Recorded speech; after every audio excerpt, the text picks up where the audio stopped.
Good morning, my dear students. Your second chapter tissue will continued, and today's topic is epidermis and permanent tissue. तो first we know about epidermis.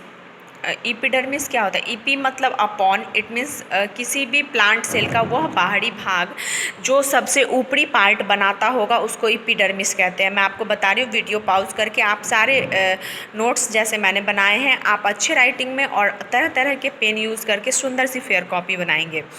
Epidermis, it is the outermost protective layer of plant organ. It is also covered by a layer water impermeable fatty substance called cutin.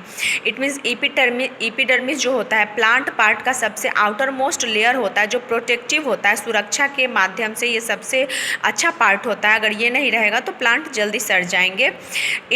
इसके ऊपर भी एक परत होती है जिसको cutin कहते हैं जो कि वैक्सी लेयर होता है। क्लियर? तो किसी प्लांट में ये कम वैक्सी होता है और किसी में ज़्यादा होता है। जैसे आम के पत्ते में कम वैक्स होता है, वहीं अरबी के पत्ते अरुई जिसको कहते हैं उसमें ज़्यादा वैक्स होता है। तो फंक्शन ऑफ इपिडर्मिस, इपिडर्मिस का मैंने यहाँ फंक्शन लिखा है, आप भी देखेंगे। तो फर्स्ट फंक्शन है epidermis is the outer protective layer of the plant that prevent entry of pathogens and paste. It means outer most जो लेयर होता है वो प्लांट को बचाता है किस चीज़ से? पैथोजेन यानी रोग उत्पन्न करने वाले कारक और कीड़ों से, पेस्ट्स। ठीक है। नेक्स्ट है it checks the rate of water loss from aerial parts, यानी ये चेक करता रहता है कि ज़्यादा वाटर लॉस ना हो जाए, क्योंकि प्लांट के जो एरियल पार्ट होते हैं उन पे तेज़ धूप दिनों भर पड़ती रहती है तो ज़्यादा वाटर लॉस होने की संभावना रहती है। तो इसके कारण एक निश्चित मात्रा में ही वाटर लॉस होता है। ठीक है।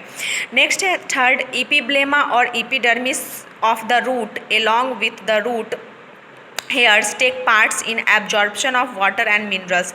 यानी जैसे हमारे एरियल पार्ट में इपिडर्मिस कहते हैं ना सबसे बाहरी पार्ट को, उसी तरह इपिब्लेमा होता है रूट पे, जो रूट का सबसे बाहरी पार्ट होता है। ठीक है। तो जो मिनरल और वाटर को एब्जॉर्ब करने में हेल्प करता है। क्लियर? आई होप आप सब इसको समझ गए होंगे।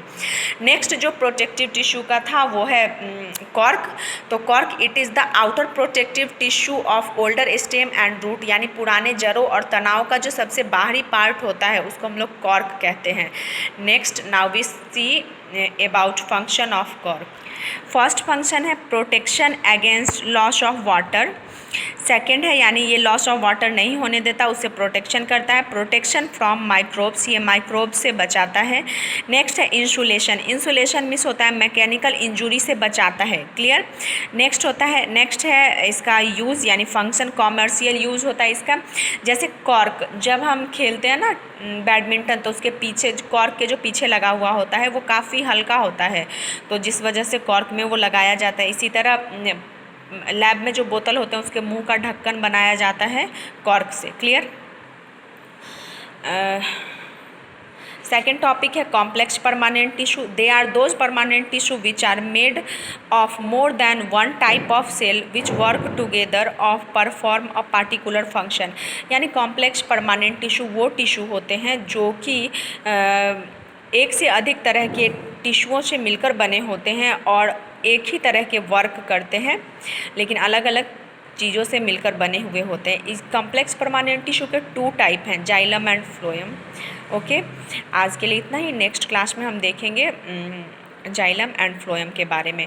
तो अब आपका होमवर्क है आज what is epidermis, write about function of epidermis. Second है what is complex permanent tissue. इन तीनों क्वेश्चन को आपको राइट भी करने हैं और लर्न भी। Okay, bye bye, save your life, stay home.